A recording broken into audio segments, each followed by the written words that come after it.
Hello friends, विवा food रेसिपीमध्ये आपले सगळ्यांचे मनापासून स्वागत. आज आपण इथे मस्त कोळंबी भात करणार, खूप टेस्टी असा कोळंबी भात करणार आहोत साध्या सोप्या रेसिपीमध्ये. तर चला मस्त मजा घेऊया कोळंबी भाताची आणि रेसिपी बघूया. इथे कोळंबी साफ करून स्वच्छ धुवून घेतलेले आहे. त्याच्यामध्ये ना इथे जे रेषा असतात ना त्या सुद्धा काढून घेतलेले आहेत. एक मीडियम आकाराचा बटाटा घेतलेला आहे, सोलून कट करून घेतलेला आहे. बटाटा कोळंबी भातामध्ये खूप छान लागतं. जर कोळंबीची टेस्ट त्याच्यामध्ये मुरते ना त्याने खूप छान लागतं. तुम्हाला नको असेल तर तुम्ही नाही टाकला तरी चालणार आहे. त्याचबरोबर इथे मी 2 ग्लास तांदूळ घेतलेले आहेत. स्वच्छ धुवून पाण्यामध्ये इथे मी अर्धा तास भिजत ठेवलेले आहेत. आता आपण त्याची फोडणी बघूयात. एक पातेला घेऊन आपल्याला त्याच्यामध्ये तेल टाकून तेल गरम करून घ्यायचं आहे. तेल गरम करून घेतलं आहे. आता ह्याच्यामध्ये 2 तेजपत्ता तोडून टाकून घेतलेले आहेत. अद्रक, लसूण, मिरची आणि कोथिंबीरची पेस्ट हे तेलामध्ये परतून घ्यायचे.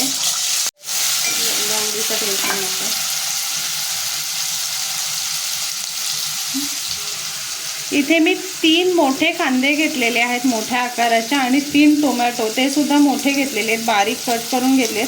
आता सगळ्यात पहिले काय करायचे, आपल्याला ना कांदा टाकून घ्यायचे आणि कांदा चांगला तेलावरती परतून घ्यायचे. कांद्यामध्ये मीठ टाकून घेऊया जेणेकरून कांदा आपला पटकन सॉफ्ट होऊन परतला जाणार आहे. कांदा सॉफ्ट झालेला आहे. आता ह्याच्यामध्ये टोमॅटो टाकून घेऊया आणि टोमॅटो पण आपल्याला 4 ते 5 मिनिटं चांगलं परतून घ्यायचं आहे, सॉफ्ट होईपर्यंत.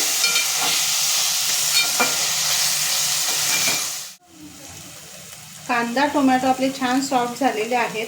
आता ह्याच्यामध्ये आपण ना बेसिक मसाले टाकून घ्यायचे, काही वेगळे टाकायचे नाही आहे. इथे हळद टाकून घेतलेली आहे 1 चमचा. इथे 1.5 चमचा मी मसाला टाकते. आपली क्वांटिटी जास्त नाही, आपण 2 ग्लासेस तांदूळ घेतलेले आहे, त्याच्यानुसार आपल्याला मसाले टाकून घ्यायचे आहे. आणि इथे बिर्याणी मसाला मी 2 चमचा टाकून घेते आणि छान मसाले आपल्याला परतून घ्यायचे. 1-2 मिनिटं आपल्याला छान ह्याच्यामध्ये परतायचे. कांदा टोमॅटोमध्ये एकजीव व्हायला पाहिजे असं आपण परतून घेणार आहोत. इथे बघा मस्त आपले असे मसाले फ्राय झालेले आहेत. कांदा टोमॅटो सुद्धा छान शिजलेला आहे, मस्त असं तेल सुटायला लागलेलं आहे. आता ह्या स्टेजला आपल्याला आपण बटाटा कट करून घेतलेला आहे ते आणि कोळंबी ह्याच्यामध्ये टाकून परतून घ्यायचं आहे. खूप मस्त असं खमंग मसाल्याचं सुटलेलं आहे. आपली बिर्याणी, खूप बिर्याणी नाही म्हणता येणार, कोळंबी भात आपण करतोय, खूप छान टेस्टी होणार आहे. आता मस्त मिक्स करून घेऊयात. मसाला पण परफेक्ट झालेला आहे, बघू शकता तुम्ही. बटाटे आणि कोळंबी छान त्यात असं मस्त मिक्स होऊन गेलेले आहेत. मिक्स करायचं आहे, गॅस बारीक ठेवायचा आहे आणि झाकण ठेवून आपल्याला त्याच्यावरती ना ते शिजवून घ्यायचं आहे. 2 मिनिटं आपण मसाल्यांमध्ये शिजवून घेतलेलं आहे. आता वरती खालती करून आपल्याला एकदा मिक्स करून घ्यायचं आहे. कोळंबी आणि बटाटा शिजायला जास्त वेळ लागत नाही, बटाटा सुद्धा एका वाफेमध्ये शिजून जातो. दिसते तुम्हाला ग्रेव्ही किती छान आणि मस्त झालेली आहे. आता याच्यामध्ये ना लगेच पाणी नाही टाकायचं. आता हे पण तांदूळ जे होते ना आपण अर्धा तास पाण्यामध्ये भिजत ठेवलेले ते तांदूळ टाकून घ्यायचे. तांदूळ शिजून घ्यायची गरज नाही आहे. जेव्हा आपण कोळंबी भात करतो ना तेव्हा डायरेक्ट त्याच्यामध्येच आपल्याला तांदूळ टाकून शिजवून घ्यायचं आहे. इथे मी बासमती तांदूळ घेतलेले, 2 ग्लास तांदूळ आपण घेतलेला आहे आणि कोळंबी आपण घेतलेली आहे. अर्धा किलो होईल एवढी कोळंबी आहे. ते मी वाट्यावरती आणलेली आहे, पण जवळजवळ अर्धा किलो होईल. आणि एक आपण मीडियम आकाराचा बटाटा, असा आपला अंदाज इथे आहे. 3 मोठे कांदे, 3 मोठे टोमॅटो, सगळं प्रमाणचं परफेक्ट असेल ना तर कोळंबी आपली खूप टेस्टी आणि छान होते. सगळी बोटं चाटून खाणार आहेत. आता हे अर्धा मी आधी तांदूळ टाकून घेतलं, नंतर पुन्हा उरलेले टाकते, म्हणजे कसं मिक्स व्यवस्थित होतात. इथे मसाल्यांमध्ये आपण छान तांदूळ मिक्स करून घेतलेले आहेत, मस्त मसाल्यांमध्ये मुरलेत. आपली फोडणी चालू होती तर एकीकडे मी पाणी गरम करत ठेवलेलं, पाण्याला छान उकळ आलेली आहे. आता हे आपण त्या भातामध्ये टाकायचं. उकळलेलं पाणी टाकलं किंवा गरम करून पाणी टाकलं ना त्याच्यामध्ये, की जी कुकिंगची जी प्रोसेस असते, शिजण्याची जी प्रोसेस असते ना ती तशीच चालू राहते ना, पटकन आपला भात किंवा जे का आपण शिजवतो ते पटकन शिजलं जातं. आणि चव सुद्धा खूप छान येते।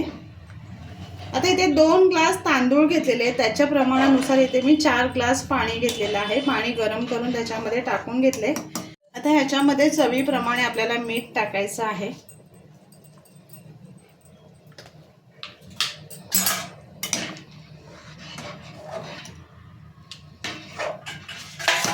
आणि झाकण ठेवून आपल्याला शिजवून घ्यायचं।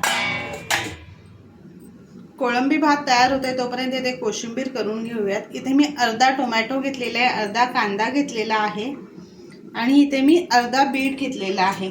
आता ह्याच्यामध्ये मी दही टाकून घेणार आहे।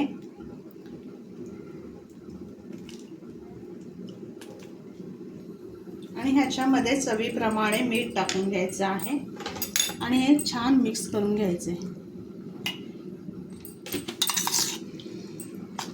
बीट टाकल्याने किती मस्त रंग आलाय बघू शकताय तुम्ही। खूप छान, खायला पण छान लागते आणि दिसायला सुद्धा खूप सुंदर दिसते। बघा मस्त अशी कलरफुल आपला रायता तयार झालेला आहे। आता आपण बघूयात आपला भात किती शिजलेला आहे ते। किती मस्त असं सुवास सुटलेला आहे कोळंबी भाताचा आणि तांदूळ सुद्धा बघा आपले मस्त फुललेले आहेत। खूप छान मस्त झालेला आहे। तर गॅस थोडासा ना मीडियम फ्लेमवरती ठेवूयात आणि पुन्हा झाकण ठेवून आपण एक 2 ते 3 मिनिटं आपल्याला फक्त ते पाणी आटेपर्यंत शिजवून घ्यायचं आहे। तर लास्ट ह्याच्यामध्ये भरपूर सारा कोथिंबीर टाकायचं आहे आणि मिक्स करून घ्यायचं आहे। जास्त हलवायचं नाही आहे, नाहीतर तांदूळ आहेत ना ते तुटण्याची शक्यता असते।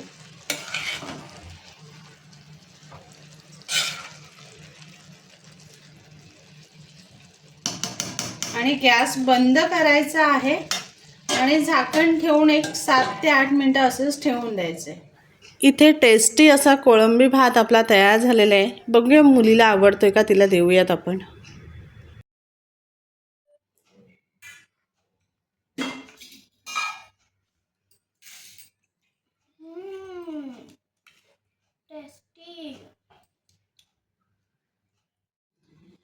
इथे बघा मस्त असं बोट चाटून खाणार आहेत असा आपला टेस्टी कोळंबी भात तयार झालेला आहे। तर नक्की एकदा करून बघा, तुम्हाला आवडणार आहे। आणि कशी वाटली आजची आपली रेसिपी नक्की कमेंट करून सांगा। आणि अशाच आपले नवनवीन व्हिडिओ बघण्यासाठी व्हिडिओला लाईक करा, शेअर करा आणि सबस्क्राईब करा। चला तर भेटूयात आपण पुढच्या व्हिडिओमध्ये।